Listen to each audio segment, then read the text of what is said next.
আমার আজকের রেসিপি হলো যে মেথি দই মটর। এই মেথি দই মটর বানানোর জন্য আমি এখানে নিয়েছি এক আঁটি মেথি শাক। এই মেথি শাকে শক্ত ডান্ডিগুলো আমি ফেলে দিয়ে পাতাগুলো কুচিয়ে নেব। আর মশলার মধ্যে লাগবে হচ্ছে অল্প একটুখানি আদা আমি কুচিয়ে নিয়েছি, 3-4টে কাঁচা লঙ্কা কুচিয়ে নিয়েছি, 1 বাটি মটরশুঁটি, হাফ বাটি টক দই নেব, আর নেব হচ্ছে 1 মুঠো বাদাম, 1 চামচ সাদা তিল, আর ছোট চামচের 1 চামচ বেসন। তো আমি প্রথমে এখানে বাদামটা আর তিলটা একটু ভেজে নেব। তো একটা ফ্রাই প্যানের মধ্যে আমি প্রথমে বাদামটা দেব, বাদামটা দিয়ে কিছুক্ষণ ভাজার পরে আমি এর মধ্যে সাদা তিলটা দেব, দিয়ে একটু ভালোভাবে এটাকে ভেজে নিয়ে আমি এটা ঠান্ডা করতে দেব। ঠান্ডা হলে তারপরে এটাকে আমি কুড়িয়ে নেব।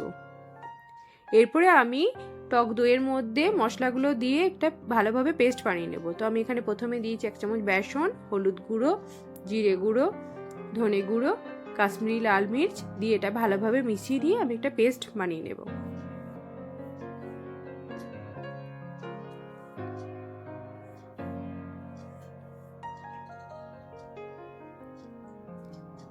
আর আমার বাদামটা তিলটা ঠান্ডা হয়ে গেছে, আমি এটাকে মিক্সি জারের মধ্যে দিয়ে গুঁড়িয়ে নেব।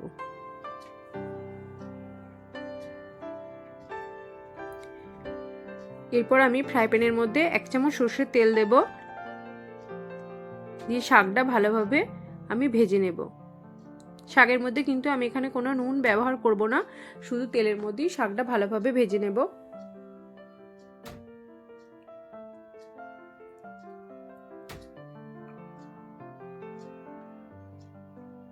দিয়ে আবারও আমি 1 চামচ সরষের তেল দেব, দিয়ে একটুখানি গোটা জিরে, একটা শুকনো লঙ্কা আর অল্প একটু হিং ফোড়ন দিয়ে আমি কুচিয়ে রাখা আদা ও কাঁচা লঙ্কাটা তেলের মধ্যে দিয়ে ভালোভাবে আমি এটাকে ভেজে নেব। এটা ভালোভাবে ভাজা হয়ে গেলে এর মধ্যে দইয়ের পেস্টটা যেটা বানিয়ে রেখেছিলাম সেটা এর মধ্যে দিয়ে দেব, দিয়ে এটাকেও ভালোভাবে আমি কষিয়ে নেব। আর কিছুক্ষণ কষানোর পর আমি ওই বাটিটা ধুয়ে অল্প একটু জল দেবো এর মধ্যে, এর মধ্যে নুন দিয়ে দেবো পরিমাণ মতন। এটা যখন ভালোভাবে ফুটে যাবে তখন এর মধ্যে মটরশুঁটিটা দিয়ে আমি মশলার সাথে ভালোভাবে মিশিয়ে নেব।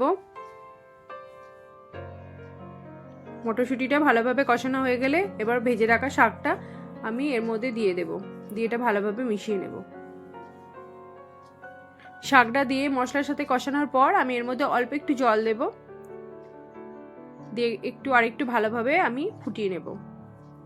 এর মধ্যে আমি আর অন্য কোনো মশলা ব্যবহার করব না, গরম মশলা দেব না, কেননা মেথি শাকের নিজস্ব একটা গন্ধ থাকে, সেই জন্য আমি এর মধ্যে আর গরম মশলা ব্যবহার করিনি।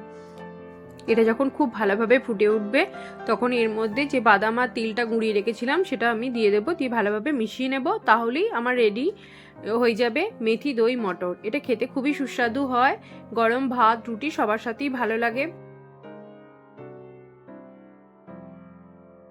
রেসিপিটা যদি ভালো লাগে তাহলে আমার চ্যানেলটা অবশ্যই সাবস্ক্রাইব করবেন, ফলো করবেন, লাইক করবেন, কমেন্টস করবেন। আজকে এই পর্যন্তই, সবাই ভালো থাকবেন।